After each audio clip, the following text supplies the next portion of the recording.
Postpartum depression and baby blues, pag-usapan natin mga sis, based on my own experience and sa pagkakaalam ko lang. Mga sis, kilala niyo ba si Miss Janela in Japan? Diba, naging sikat siya? And then, kakapanganak niya lang kasi mga sis. Ngayon, kung papanood niyo yung mismo dito sa mismo blow up niya, ilalagay ko dyan kung hindi niyo kilala. Ano kasi siya, kakapanganak niya lang, and then nag-breakdown siya. Umiyak siya sa asawa niya, mga sis. And then, tinatanong niya yung sarili niya, bakit hindi nila maalagaan yung baby nila. Siyempre, tayo mga preggy, di ba? Kapag kapanganak natin, is hindi natin kaya yung katawan natin. And then, may times na may nag-aalaga na kasi ng anak niya, and then dumating sa point na pinapusyon niya yung sarili niya, something like that, may takot, lahat na mga sis. Alam niyo ba mga sis, naranasan ko rin yan nung first time mama ko.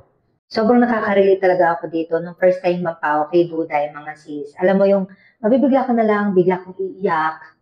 Tapos, alam, hindi mo maintindihan sa sarili mo.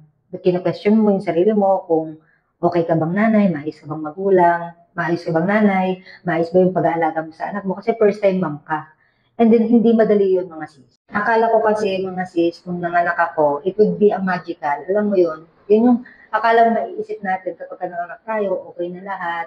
Yung pala, doon pala din yung pagod, lahat, parang magugulat lang sa sarili mo, okay pa ba ako, worth it pa ba ako pa ba to? Alam mo yung lahat na puyat, yung lahat ng lakas mo, wala na mga sis. Ang sakit isipin mga sis, and then naisip ko, masama ba akong nanay? Ganun kasi yung laging bumabalik sa isip ko mga sis that time. Kung akala mo tipong okay lang lahat yung nararanasan mo, yun na pala yung baby blues or mas the worst, postpartum depression na pala yung nararanasan mo.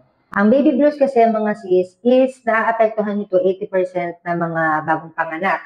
Okay? And then kalimitan, naging mood swing, iyakin, and then na-overwhelm sila sa mga bagay-bagay. And kalimitan naman is nawawala after 2 weeks mga sis.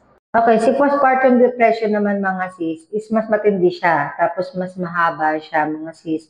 Ito naman may feeling na parang useless ka na, wala kang kwenta, may guilt ka, tapos alam mo yung parang kino-question mo yung sarili mo, okay? And then may mga thoughts na nakakatakot, mga sis, parang fear. Diyan nalalabas yun. Alam niyo mga sis, hindi ito yung simpleng pagod lang. This is a real condition mga sis, and lagi niyong tatandaan na it's not your fault. Kung sa tingin niyo, mommies, mamas, nararanasan niyo to ngayon, isa lang yung masasabi ko, normal kang tao, okay? Kung kailangan mo nakausap, speak out mo yan sa husband mo, or kung kanino mo pwedeng masabi yung mga nararamdaman mo para mailabas mo lang. Or pwede din you seek guidance or you seek help sa mga doctors para mas mabigyan kayo ng magandang treatment or magandang advice mga sis. Alam niyo mga sis, napanganak natin si baby, na iluwal natin ng maayos, na ilabas natin na safe. Kaya dapat, ikaw sis, is alagaan mo rin yung sarili mo. Huwag mong papabayaan. To all mama out there, you're doing better than you think. Always remember na you're not alone. I see you, I feel you, and I believe in you. And mamas, mga sis, hindi lang ikaw yung nakakaranas yan. Naranasan ko din yan, and na-overcome ko yan. Magpakatatag lang tayo mga sis, mga mamas, because hindi natatapos yung pagiging nanay natin kapag nalabas na natin yung baby. Kaya dapat alagaan mo yung sarili mo. Maraming salamat sa Diyos. Bye!